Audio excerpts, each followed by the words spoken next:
सवाल ये है सर कि अलग अलग शहरों में तेल डिपो को बर्बाद करने की खबरें आ रही हैं, एयरपोर्ट को निशाना बनाने की, पुलिस मुख्यालय की। तो ये रूस की किस स्ट्रेटजी का हिस्सा है और इससे क्या परिणाम होंगे?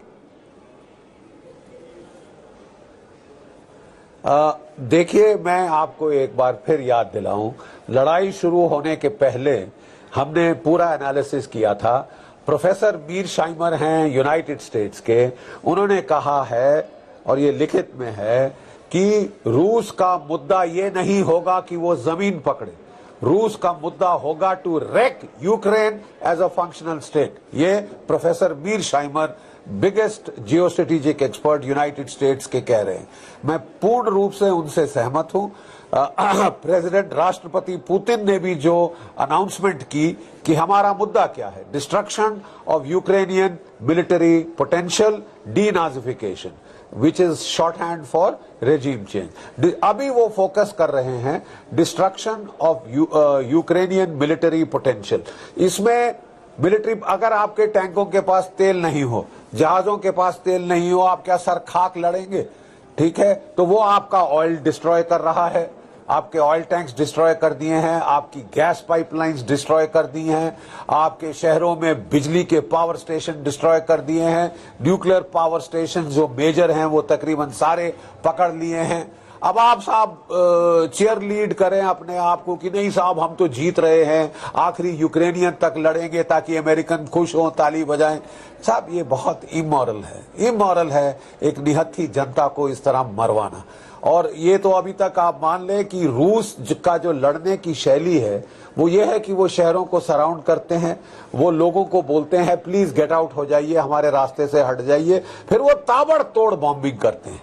अभी तक वो अपना हाथ रोक के रखी है रूस की फौज, जो उनकी शैली है bombing, multi barrel grad rocket launcher 40 से 50 बैटरी फायर करती है, उनकी असॉल्ट गन्स हैं वो फायर करती हैं, उनके Su-25 Frogfoot helicopters attack, Frogfoot fighter jet और होकम अटैक हेलीकॉप्टर अटैक करते हैं। अभी हमने बहुत कम देखा है क्योंकि ये स्लाविक लोग हैं, इनका एथनिक एक ही है, तो वो बहुत कोशिश कर रहे हैं कि इनको ना मारे, इसीलिए वो तफसील से काम कर रहे हैं। उनको मालूम है ना अमेरिका आएगा ना नेटो आएगा, तो वो जल्दबाजी क्यों करें आप प्लीज मुझे बताइए। वो कोशिश कर रहे हैं कि आम लोग भाग जाएं। उनकी कोशिश है कि करीब से ज़ेलेंस्की साहब से एग्रीमेंट हो, क्योंकि वो बड़े नेता बन रहे हैं यूक्रेन के, तो अगर उनको एग्रीमेंट करना पड़े कि साहब डॉनबास रूस का हो गया या इंडिपेंडेंट रिपब्लिक हो गई, क्रीमिया रूस का हो गया, किसकी किरकी होती है?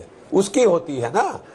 अगर वो उसके बाद वो कोई दूसरा लाएंगे, अपने पुराने राष्ट्रपति यान उनका नाम में अब ये रूसी नाम थोड़े याद करने मुश्किल है, ठीक है सर, जो पुराने राष्ट्रपति थे जो 2014 में हटा दिया गया था, यानकोविस्की, ठीक है, उसको शायद वो लेकर आएंगे।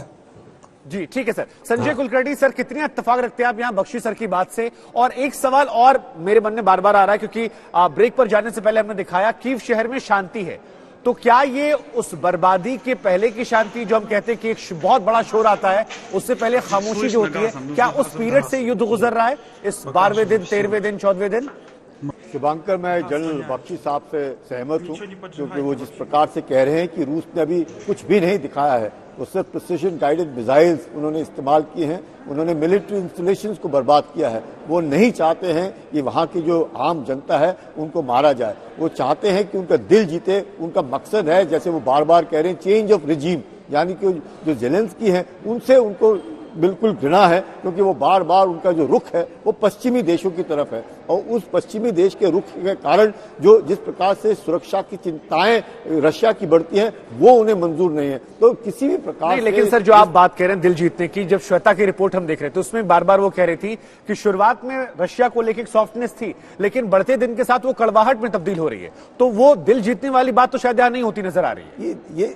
ये देखिएगा, जो आप कह रहे हैं कड़वाहट की जो बात है, वो हर जज्बा, हर नागरिक को, वो यूक्रेनियन नागरिक हैं उनका मकसद है अपने देश की रक्षा करना, अपनी देश को बचा करके रखना, इस पे कोई शक नहीं है। लेकिन जो रूसी हैं वो ये मानते हैं कि यूक्रेनियन जो है काफी सालों से, और यूक्रेनियन यानी कि आम आदमी नहीं, वहां की जो सरकार है उनका जो झुकाव है वो पश्चिमी देशों की तरफ है। अगर वो आज हम कहें तो रूसी कहते हैं कि ज़ेलेंस्की जो है मोहरा है, और पहले वो लोग जो पश्चिमी देश है वो उन्होंने कहा कि वो यानुकोविच है वो मोहरा है रूस का। तो इस तरह की जो बातचीत चल रही है इसके कारण वहां दिक्कत। लेकिन बख्शी साहब जो कह रहे हैं कि कीव की जो घेराबंदी है उसमें वो पक्का यकीन करेंगे कि पूरा का पूरा स्ट्रैंगुलेट करके उसको सीज करके दबा देंगे।